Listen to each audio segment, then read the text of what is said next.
Welcome to National Sports Chat. You're now tuned in and live with your man Ken the Guru. You're now watching my tape. So I want to talk about three things. I want to talk about the reason women makes less money than men, and then I want to talk about Devin Haney saying that he won't lose to a white boy, and then the last thing I want to talk about is the G League.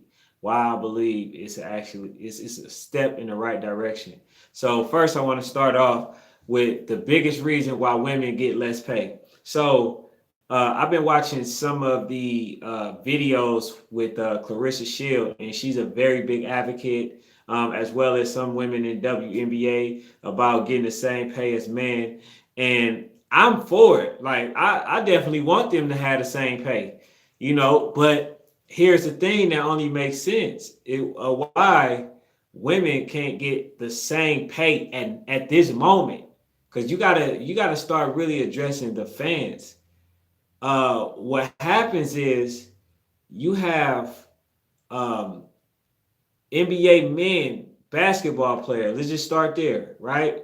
They're making so much more money, and they're bringing in so much more revenue, and compared to the women. See, like the WNBA, they don't have like arenas that they sell out every time. They're not selling it at the price that they're doing for the NBA. They can't get where they're not getting 100,000 for courtside seats. They're not getting all the publicity that men are getting, right? Which is the problem that most females need to be addressing. They need to address the fact that look, you giving this person all this media attention. The men not going to the games, supporting the women like they supposed to. Like there are other things that they need to address before trying to say that we need to be getting equal pay. Because it's like, okay, as an owner, if I'm getting billions of dollars, I can pay 100, you know what I'm saying, and 20 something million to you. But if I'm, worried about if I can actually get anybody into these seats, I cannot afford to risk that. I cannot take a loss based on the people that says they should be getting a certain amount of money, or what the man's getting. Because if you're not bringing in the revenue that the man's getting, we can't give you the revenue, you know what I'm saying, based on they're doing. You feel what I'm saying? So like the boxing. Now you can make sure that you make the rules the same. And I'm speaking to Clarissa Shields. You can make sure that the rules are the same. You can make sure that the boxing rules, the boxing rules are the same. You can make sure that the number of rounds are the same. Uh, 12 rounds. You can make sure that y'all fight for the 3 minutes. But here's the thing: it's people that are less interested in women's sport than they are men. So if you're not bringing in, like she said, her biggest purse was maybe what, 600,000. If you're not bringing in the same numbers as the male fighters, how could you ask or request for the same pay that male fighters get? You see what I'm saying? So that's the part that we have to fight. So if I was Clarissa Shield, one of the things that I would be saying is, look, you guys are giving men all the publicity. You guys are making sure that they have all these sponsorships. What about the women? Like, we are just as important. I'll take that route, but you can't say that women should be getting the same amount as men when you're not bringing in the same amount of fans, the same numbers. It's not selling out. A lot of people are not as aware. The biggest fight to be made in women's boxing is Clarissa Shield versus Layla Ali. Outside of that, like, who will be the next biggest fight that you can make that will bring in uh, maybe 5 to 10 million? You feel what I'm saying? So when we talk about that, they have to understand that people are doing business at the end of the day, because I hear a lot of individuals say, boxing is a sport. I mean, boxing is a not just a sport, but it's also a business. Yes, you gotta consider that as well. So if I'm not bringing in the same revenue as male fighters, my issue wouldn't be with not getting the same pay. My issue would be with not getting the same exposure, the same publicity, the same respect that men are given. You know what I'm saying? Like, those are issues. And I will basically make the fans realize that, look, you guys are being like biased as to who you guys decide to see. Like, us women, we just have as much skills as men do. You feel what I'm saying? So it's one of those cases that the fight that is being had is with the wrong individual. So I will be talking to media, asking them why they're not pushing the same as men. I'll be talking to these companies, asking them why they're not giving the same sponsorship as men. I'll be talking to um, like the commissioner, asking them why the rules are different, why they don't apply in the same way as men. Because when you look at the whole thing, you talk about tennis, they play less rounds. You talk about NBA, WNBA, they don't even play a full season. I mean, a whole season in comparisons to the NBA. See, they play less games there. Then you got boxing. They only have 2-minute rounds. So for a person to give you the same amount of money, the same amount of money, right, for less work, like, that would turn out not to be fair on a behalf of men.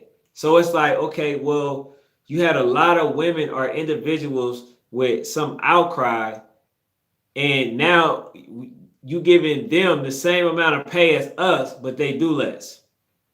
You feel what I'm saying? So in boxing, I mean, in tennis, they're not going six, seven different rounds, right? And women, they have 5, right? Well, you win the and women, they have around what if you win what 2 rounds, 3 rounds, then you win the match. In boxing, I mean, in the man, it's more. You have more rounds. So the same with the WNBA, like, they have less seasons, so it's less taxation on their body. They have in boxing 2 rounds. You feel me? And they have 2-minute rounds, and they have less rounds. You feel me? They don't go 12. So you have a situation to where you just have to talk to the media and talk to the other 3 individuals that I said, that you should talk to. And then, we start there and basically let the fans know, not to be biased in that women they have just as many good fights in the women's bracket than they do with the men. Because you cannot pay women the same amount of money as men if you paying them, or if they doing less. So if they don't have that many rounds, you know what I'm saying, as like male boxers, you can't get them more. In the WNBA, if they don't have a 82 game season, you can't pay them more. In tennis, if they don't have as many rounds as the men, you cannot pay them more. So the situation that needs to be had is women need to talk to sponsors. They need to ask the sponsors why they not giving them the same amount of opportunities and sponsorship as men. Then they need to go to the boxing. They need to ask boxing why they don't have 3-minute rounds and 12 rounds total like men. Then in tennis, like I said, they need to make sure that they have the same amount. You feel me? Because they're not bringing in now, besides like a Serena Williams, but they're not bringing in the same numbers as men. And that's all I can say. It's nothing about being sexist. If you want to talk business, that's the reason why.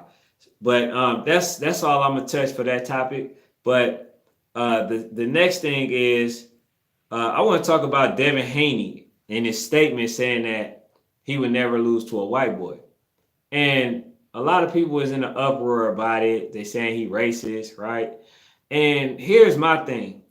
Why is it always a problem when when a black man has pride or a like huge belief in themselves, right? Why is it always an issue when black men have a lot of belief in themselves? It turns into, they say it's arrogant. They say that they too cocky. They want them to lose, something like Mayweather, right? They don't really like sit there and just say, oh man, this dude is very confident. They don't say that. They say, oh well, this person, he's racist, right? And it's like it's something wrong with like black pride, because it was nothing wrong when Abel Sanchez said, oh, black fighters don't sell. Nothing racist about that. Nobody made a big uproar. Nobody said anything with Bob Arum. Don't give or award the same opportunity to black fighters or anything like that. But when somebody says something, right? Show the double standards. Like my guy just said, when they show the double, like they when they have like double standards, it's never addressed. But when you have a Devin Haney, it could be a Gervonta Tank Davis, it can be a Deontay Wilder, anybody, right? Anybody. They're going to address it in the media. They're going to take it out of context. They're going to try to make this person apologize. They're going to try to shame him for being a black man, right, who's not submissive to them, or a black man with too much confidence, or somebody that's basically saying something derogatory towards another white man, right? And it's not about me being racist. Because people can say, oh man, like you're racist. But these are the facts, because I can easily go through somebody else's profile and you can see everything it is that I'm saying. It's like people want it to happen without you saying that it's happening, which is crazy to me. I don't think that Devin Haney saying that is an issue. It's just how he feels. Just like Abel Sanchez, it was just how he felt when he said black fighters don't sell. The other reason is he didn't want Golovkin to lose to a Charlo or anybody like that. But it's his opinion. That's the problem with people. It's like you get emotional because a person feels a certain way. And that's why you don't get the true individual, because public's like shaming individuals for how they feel. And that's not right, man. So if this young man feels like he will never lose to a white fighter, he feel like he won't lose to a white fighter. If you got a problem with that, then pick a white fighter that you believe that can beat him and, make the match. That's all you got to do. Don't get mad. You know what I'm saying? Like, nobody's getting hurt from this situation. Now, some people might say, well, then why, a lot of black people complain about it. Well, it's been people from certain individuals where black individuals got hurt. So it's a different scenario. But we're talking boxing. We're talking boxing. And then, like, I'm not going to even talk about what happened to Deontay Wilder. You know what I'm saying? As far as him getting cheated, there was no outcry, no uproar. It wasn't the same uproar that they had when Andre Ward fought Kovalev. It was trying to talk about how he did a whole bunch of hitting to the groin area. It was a big uproar about that. You know what I'm saying? But there was no uproar to the controversy that was surrounding Andre Ward. You know what I'm saying? But I don't have a problem with him saying what he said. Anybody that has a problem with him saying what he said has a problem. You feel what I'm saying? Like, yes, as long as he's winning, you know what I'm saying? Like, that's it, bro. Like, I don't get it. But the last topic I want to talk about, right? Players going to the G League. What do I think about that? I actually love it because now this has to force the the NCAA to start paying players because if money being made, people need to get paid. Players need to get paid. You making billions and billions of dollars, and these players are graduating and in debt. That ain't cool. You know what I'm saying? So the G League, with them paying the players, remember, a lot of them come from poverty-stricken neighborhoods. If you pay them, they can help somebody. They can reduce crime. They can do a lot of things. You know what I'm saying? To help their family. But instead, they have to basically play the lottery in hopes that they don't get injured. In hopes that something don't change to where they don't make the NBA. You know what I'm saying? So I think the NBA implementing the G League is a very great thing. In fact, if they wanted to, that can actually get the NCAA out the way, unless a person don't have any alternative, or unless they want to go to college for a scholarship to where they can graduate in medicine or whatever degree it is that they want. But the G League is definitely necessary, because the NCAA, they're definitely not paying their players at all. You know what I'm saying? Which is a crime within itself.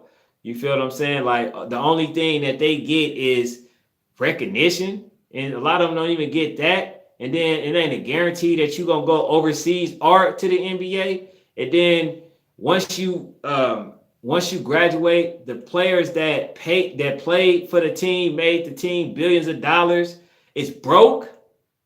Nah, I can't grasp that concept. I cannot grasp that concept at all. You feel what I'm saying? Because they're not playing fair at all. You feel what I'm saying? Like, how could you even live with yourself?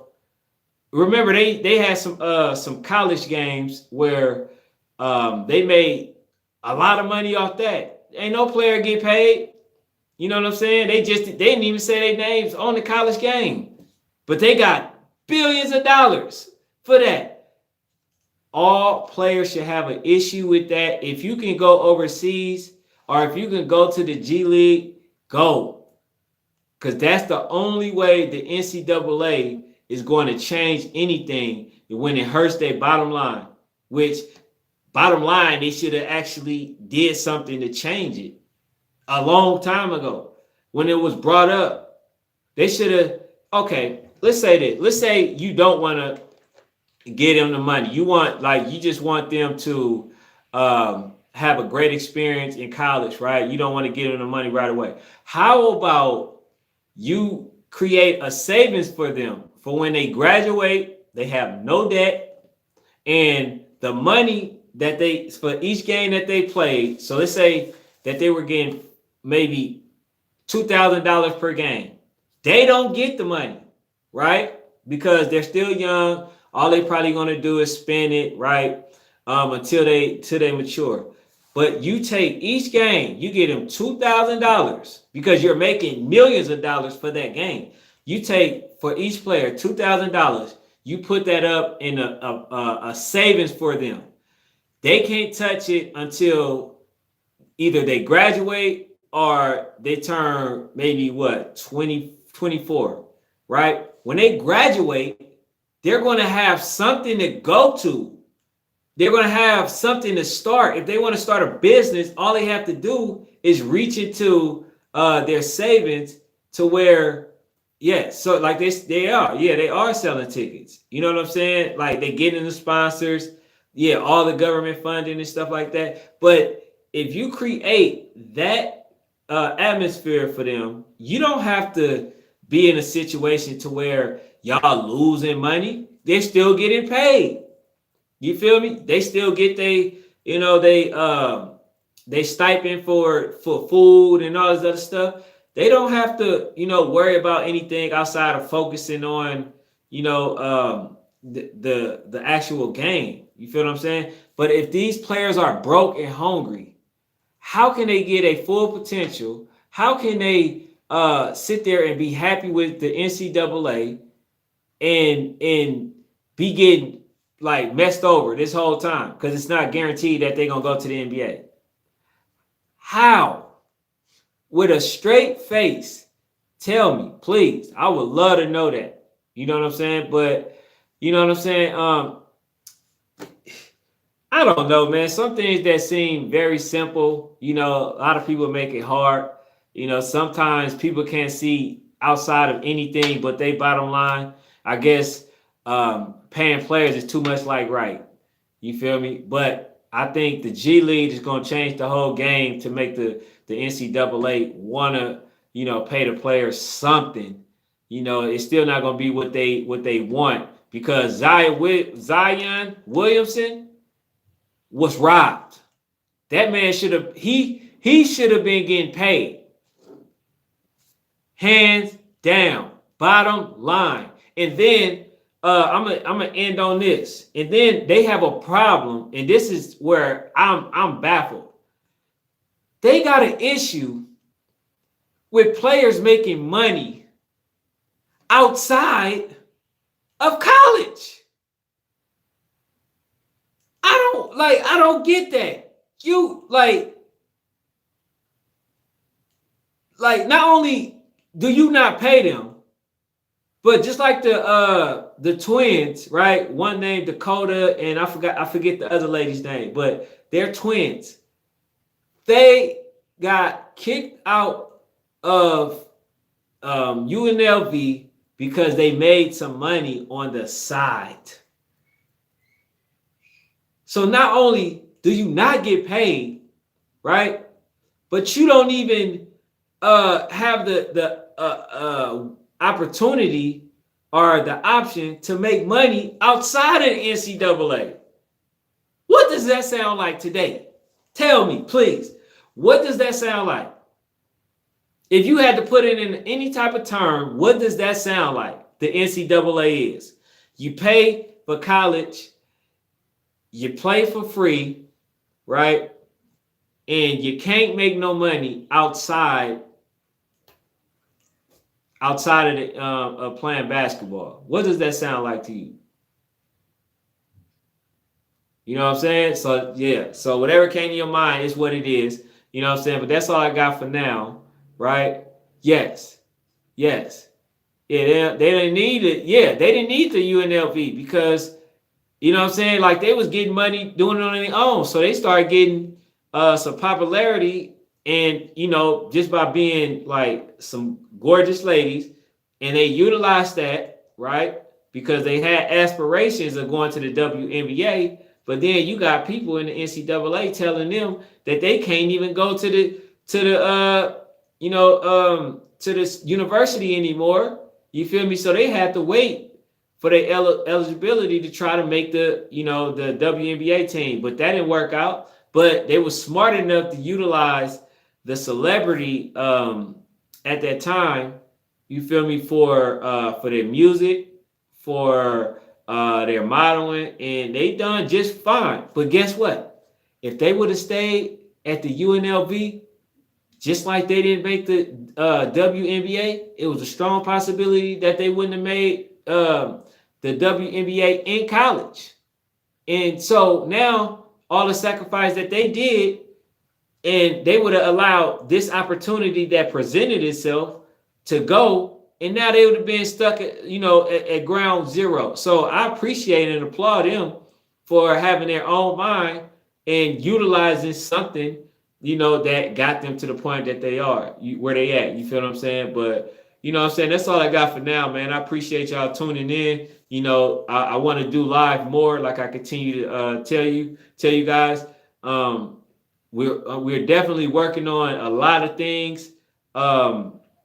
Also, make sure that you guys go check out the firefighter video that I just uploaded, just to show your support, just to show, your gratitude and your appreciation for what they do. You know what I'm saying? Because it's a very hard job, and you will see that the intent, you know what I'm saying? Like the intense uh workout that they were displaying, man, just to make sure that they can save a life when they presented in that in that situation. You feel what I'm saying? And then also go check out our um our Instagram, just check out all our content, make sure you follow.